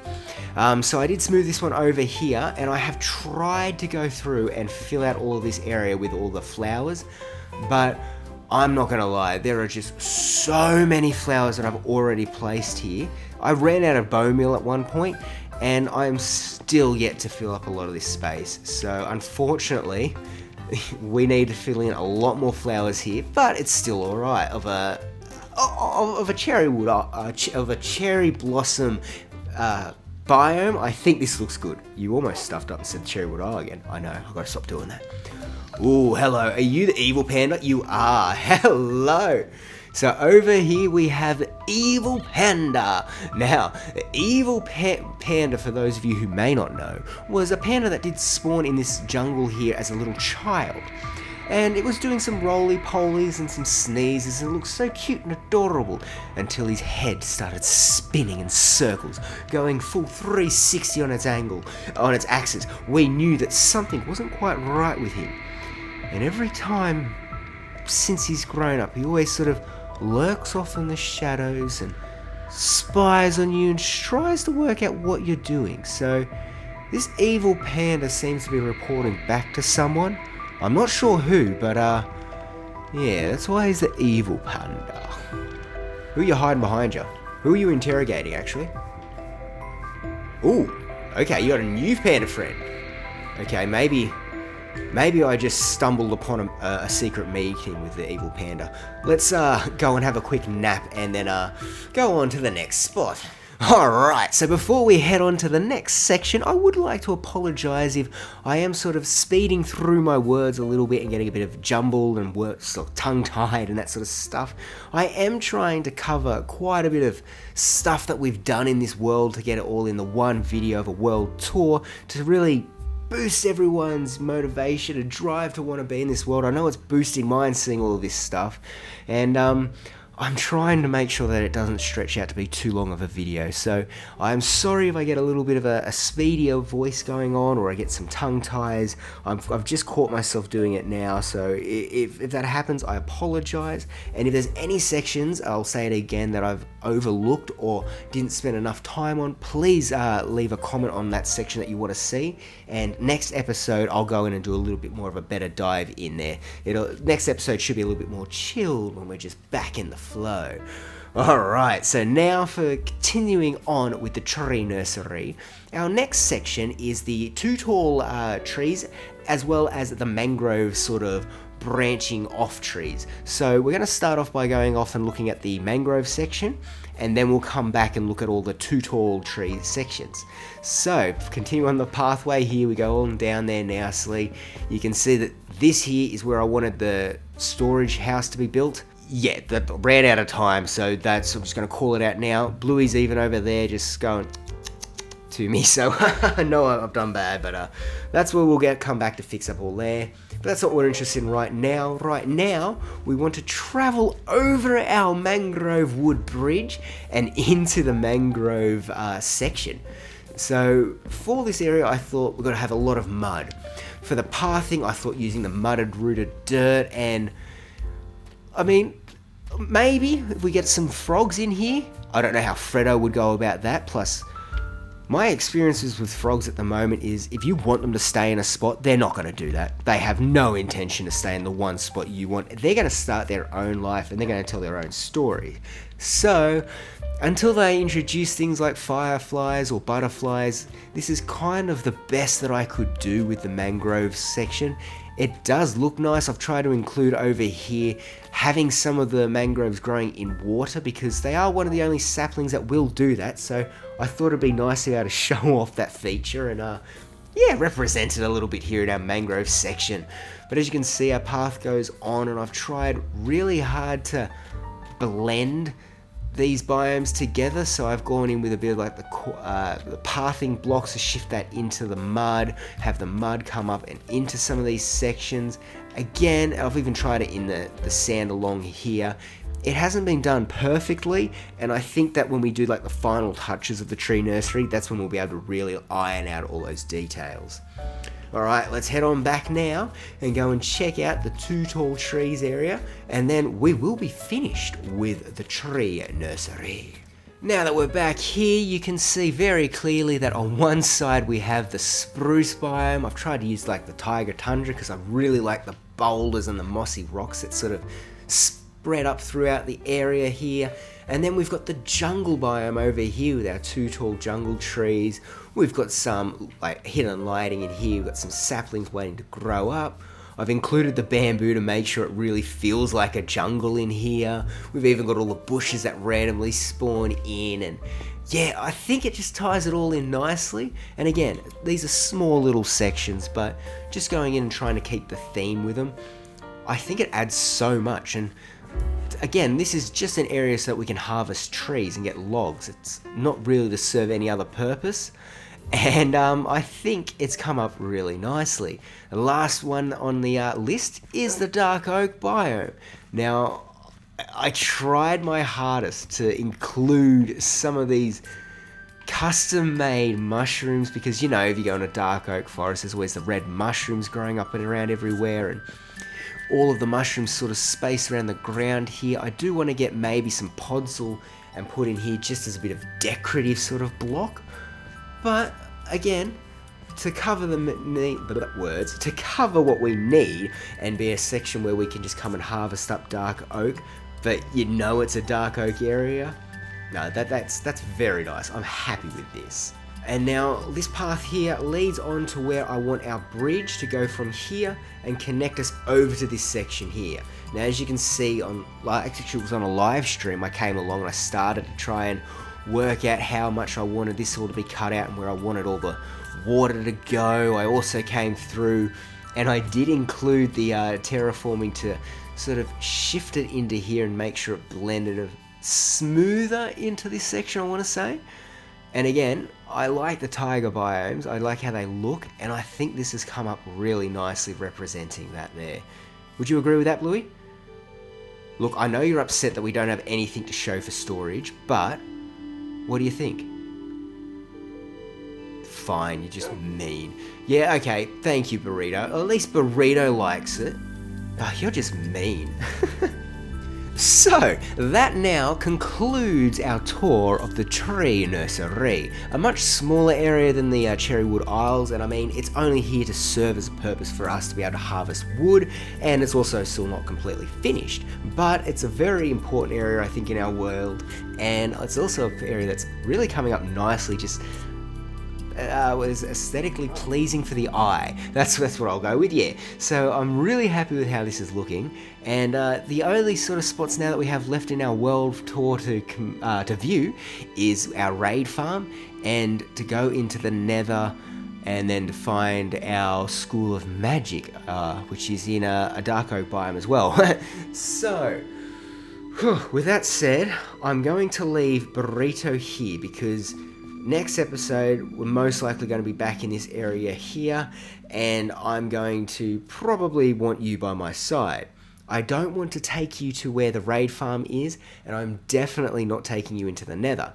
So, I think now, guys, let's head on back to the dock of this lovely tree nursery, and then we can make our way to the raid farm. So, I'll catch you in the boat. So, to get ourselves to the raid farm, we just need to sort of follow this shoreline along, and we'll get ourselves into an acacia biome. And along that acacia biome, there is a pillager outpost just on a hill with a village just underneath it. Now, we've set up sort of a trapping mechanism to try and capture the pillager captain and that sort of thing to be able to get what was a bad omen at that point. Now it'll be out to try and get the bottles of bad omen, and then out in the water we had our raid farm actually set up. So if we look over here, I was kind of hoping that was, there it is. It's been a while since I've had a look for it, but right there is our raid farm, really nice and ugly. And then right over here is where we were coming and collecting our pillagers. Now, I don't know if it's smart to test this thing right now, but I mean, it's a very simple design. I probably won't test it now because much like the slime farm, I'll probably find something wrong and have to either try and just divert myself and work on it, or I could get myself killed because it is a raid farm. Raid captains and, ravagers and all that sort of stuff, they do spawn with them. So that's sitting up there. We've got a nice big sort of spawn platform to spawn in there. Then they get channeled down into a trident killer in that box there, or a bit of a lava blade over there for any of the ravagers. Then as you can see, we've got a leaf box prison kind of thing up there for a villager to stay in that actually simulates this whole area here being a village. And then, you know, that kind of just gets it all started, and all of our goodies just drop off down there. Now there is an ocean monument over here, and since conquering one in our Let's Play world, I'm more likely to actually go ahead and take on this ocean monument pretty soon, because with some bottles of, you know, water breathing and a really strong trident, I do not fear the ocean monuments anymore. I've actually gotten over my fear for that, so that might be on the cards. But I mean, other than that, you can see it's a standard pillager outpost there with a village next to it. I haven't done any building there. I just go up there and kill off the raid captains, travel over to here and set off the raid. So there's nothing really important or impressive to look at here. I thought it'd just be a good thing to show off that, yes, you know, I've been getting my Totems of Undying through a raid farm. That's how I've got them and no netherite armor or elytra. So now let's head on back home, and then it's time to go into the nether and make our way through there to then come out on the other side at our School of Magic. Now I will bring you along for the nether trip. It's probably going to be very boring. However though, because I haven't been in it for a little bit, I'm scared with how the portals might work. And you know, Minecraft or Bedrock Edition is known for bugs, so I don't want anything to happen there, so I'll bring you along for that in case anything does. But it should be a nice safe trip through the nether. Back here now at the Cherrywood Isles, it's time to actually venture into the nether. I have put my helmet back on. It's not a gold helmet to sort of, you know, make sure you're safe in the nether, that kind of thing, but I don't think we actually need that, not on our biomes here. So I'm just going to, hopefully not be my famous last word, but we do have, you know, the Totem of Undying on us and one in reserve, so hopefully we're going to be safe. That's right? Can I do sacrifice torches? Alright, I think they went through. Whew, let's do this. In we go with no issues. Please. I don't like this. Huh. Okay, we're in. We're safe. I have half slabbed all of this sort of stuff. Yes, okay. First thing, yeah. What do you mean this is your nether? Out there all looks pretty cool. I don't like the nether. I come in here as little as possible. That's why I have no netherite. That's why I have no, you know, the upgrading smith template. The nether is not my favourite place. With that said though, we do have the half slabs here. It's this pathway. Okay, we've also got a cat. We should just have to head here. It should be nice and safe, but I will keep the recording going, obviously, in case anything happens. But after we get to the end of, you know, this tunnel, we take a left and a right, then a right left, and go up some stairs, down some stairs, and up some more. We'll end up at the School of Magic. It was just painful to walk in. Right, sacrifice torches. Come on, please. We're gonna have a safe travel in. Everyone think safe travel in. A sword in case I go swinging. Hey, cat!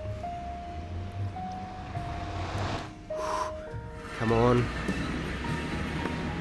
Ooh, I heard the torches be picked up. Ahaha! And we are here in our lovely School of Magic's dungeon. Now, actually, it might be a smart move to see, do I need to sleep? I do. Ooh, okay. So before we progress any further, let me have a quick nap. And I'll explain where we are. We are here at the School of Magic. So it was a swamp which had a witch hut there. And we built my witch farm around it. And again, I kind of like making redstone farms have cool looks. I decided to build an entire School of Magic based around that one factor. We have quite a few little friends in here too. For example, we have a prisoner named Trevor. Reasons for holding. Trevor, mountain words. Trevor was found raiding the sacred potions room on level 3. Upon discovering, Trevor lashed out, killing 3 guards with his steel wand. Oh, okay, Trevor was a bad guy. And he was locked. Oh, yep, there's dates and whole prison log sort of stuff too. So, like, you know, we've gone into detail here with the prisoners in the dungeon. We've got all our cells. That's right. We've got here. This was a naturally spawned zombie that was in full diamond armor. Okay, I didn't give him any of that. He had fully spawned in, completely in diamond gear. I don't know how rare that is, but I haven't seen it happen since. I've seen like 1 or 2 pieces of diamond gear spawn on a mob, but to get the full set, I was really happy with that. We had to add him in our collection down here. However though, the School of Magic is not just, you know, all gloomy and prisons in the basement. However though, that is kind of one of the main areas that I've detailed. But we also have some relaxing rooms where you can get nice full body massages, and it's a lovely place. I swear, in the summertime we get so many customers down here. People are just lining up. Now, let's continue on up the stairs here and get a little bit more out of the sub-basement and into the basement. I think that might work out. You can see, hello, Bluey's over here too. He comes out and hangs out in his little nests. They're all over the place, so he'll pop in and out from time to time and hang out with us. But then we get over to here, which is the main reason for this area, our witch farm. And would you look at that? Down there are witches. There was supposed to be, in the last update, hostile mobs shouldn't spawn with a block above their head. And I went through and actually designed an upgrade for this system, because that's all it is there's an air block there you might be able to see, you might not be able to see. It's like a wood block, air block, and then a glass pane or glass block. And the witches used to just spawn on that block and then get pushed across. They updated it so that that wasn't supposed to be able to work. And if we just keep moseying on back, trust me, I will get into why we're doing this. Is it just here? We stand here. Look, I don't know if you can see it. I might need to zoom in a little bit. But witches are still spawning and still falling down. They were supposed to have fixed it, and I have not seen it fixed. So, sorry I'm getting sidetracked. Actually, let's just, Mountain, take a deep breath for a second. Sorry guys, I got a little bit distracted there, and I was trying to go on with one thing that I've noticed. Here is our witch farming area. So the witches are spawning in there. As I was saying before, they really shouldn't be doing it at the moment, and falling down below. Where are they falling to? Our old faithful trident killer. So here, they're getting killed away. We can hold our looting sword. I'll sit back here so it's not so loud. We can hold our looting sword and still get the effects of looting from the trident. They'll get killed there. The items come up here and travel up a bobble elevator. Now, great thing about this is the amount of XP you get is just incredible. But once the items have shot up there through the elevator, they come on over here and be sorted. So we have gunpowder in 2 lots. We've got redstone dust in 2 lots as well. We have glowstone dust in 2 lots. We've got all the sugar, glass bottles, spider eyes, sticks, and then just way too many potions over here. So now that I've explained all that, let me get back to what I was going on with, is we can come over here, which is my AFK area. As you can see, I've got a little bedroom, we've got some storage, and I stand here. And I'll zoom in, but you'll see that the witches will still keep spawning and falling. It's not at the same incredible rates that it used to be. But look, right there, we just got 3 spawning in. There we go, see, they're spawning in and absolutely still falling. So I don't know what that change is supposed to do. However though, if you watch one of my previous videos on how to upgrade a witch farm, I don't think you need to. Mine's still working quite successfully. So the witch farm itself isn't the only thing that I built here. That's not what makes this the School of Magic. No, if we head on up here out of these stairs, you can see that we finally come out of the gloominess of the basement and we come into, well, this is now completely terraformed by me. It's become a flat land and it's taking so much time because of all the dirt and that sort of stuff. And it's one of the reasons why this project has slightly been abandoned, as well as all the amethyst blocks that we need to collect. But instead of rambling on, let's actually go out here and see the School of Magic. There is no outer shell, it's only got interior work done. So, if we go in here, you can see that straight away, it's like a magic transportation. I absolutely love this. It's like a little bit of you've got books on all the edges to be able to sit here and study. We've got tables galore for people to come up, all the students to sit here. They have their little desks they can write in. They've got their, their chests up there with carrying all their supplies for what they're doing. We've got different, armor stands and postures and all that sort of stuff running through here. I just honestly really like how it's all come out with this. It's a really nice sort of detailed interior, and it was something that I took a lot of time with because I wanted to use this space here as I'll build everything from the inside out. And so that's why you can still see the snakiness of things, and we'll get onto that when I get out there. But the whole concept for this was I wanted to test my building skills in a different way, and I wanted to build the interior and then make sure that the outside shell would then work to that. So my, builds and all that sort of stuff, all of like these studies and archways, it wasn't limited to the actual space that I had inside a building. It was actually limited to my own imagination, and I was really happy with how this turned out. However though, if we now go through here, there is some functionality in this space. Now, not all of them are fully operational. However though, we do have a potion brewing setup. So we can push a button here and 3 new potions are added, and at the same time, everything goes into it right there to be able to brew ourselves our own new potion. So you can kind of see behind there, it's a self-brewing farm that I got from, I believe this one was a Silent Whisper design. But so we can come up here, we've got fire resist, we've got water breathing, we've got strength, we've got something supposed to be in there, we've got slow falling, and we've got instant healing too.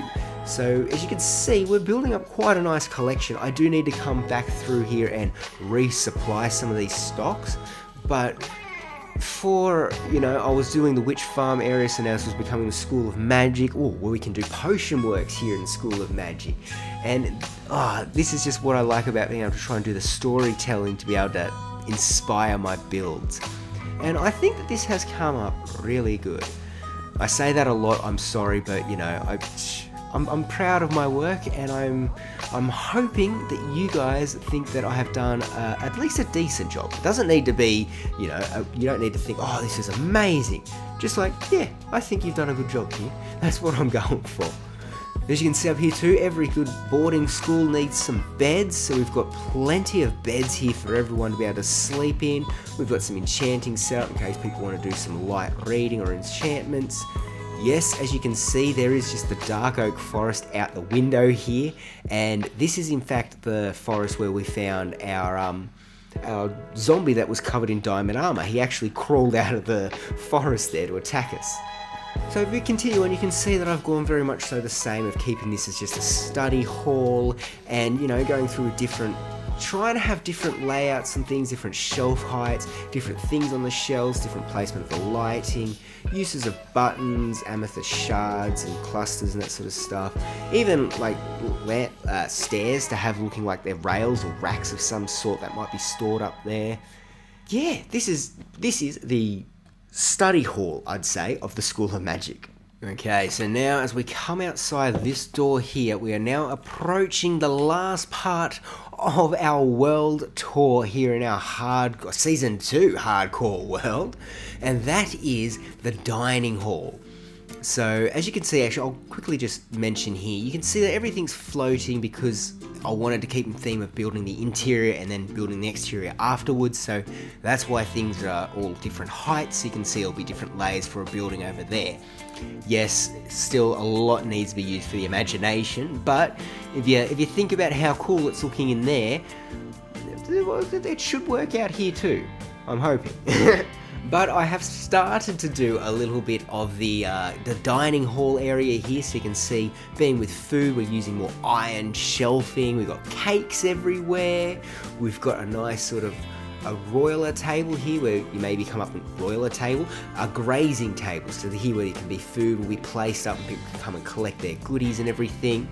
We've got a nice long dining hall table here, shelves going all along the sides, you know, it's not fully finished yet, but you know, we've got the skeleton of it here for sure. I've even started designing in how the actual chairs will sit, so it's not just the stair, it'll actually have a backing on it, which will make it look a little bit more presentable and a bit more cleaner throughout here. We've also got another little storage room area here for things to be prepped in and stored. I had an idea of having actually like a food lift, like an elevator that would maybe bring the food up and down from like the kitchen below, so that can be hidden away and give us more spaces to work in this area.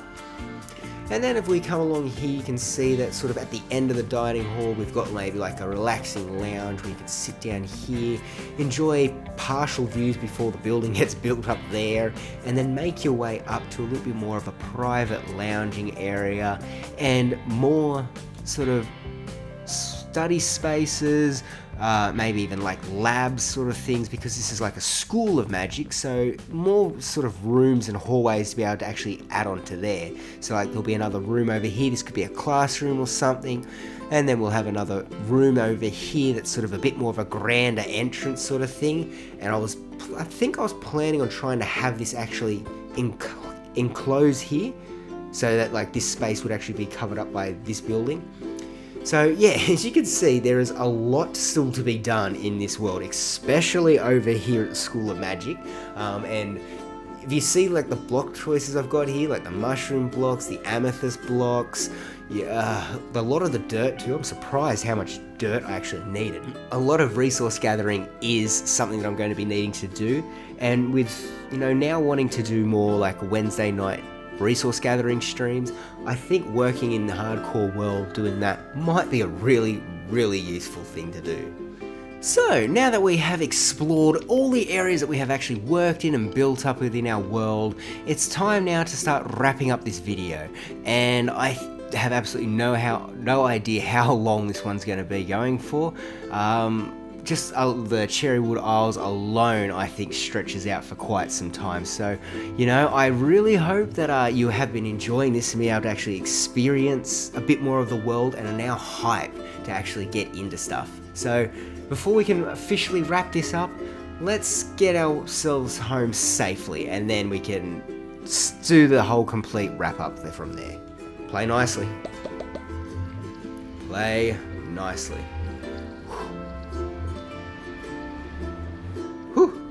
I tell you what, going through portals is like probably the reason why I don't like the Nether. Nah, the Nether's scary. I don't like the Nether, I just don't like the Nether. Now, the last portal we need to go through. Please, please, just let me be. Oh, yes. Is it day? It is! We did it! We got home safe! Woo! Haha, that's right, Bluey. We're back here safe and sound. We have toured all around our Season 2 hardcore world, and honestly, it's brought back so much joy in this for me. Like, I've seen things that I need to get worked on, I've seen things that I want to keep working on. You know, the tree nursery, yes, it's so close to being finished, but then we've also got the School of Magic.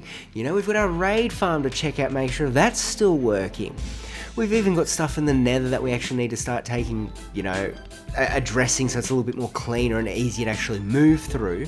And then we've learnt skills from our Let's Play world that we can now bring back into here, like, you know, I'm not so scared of an ocean monument, so I think we can go and tackle that one next to our raid farm.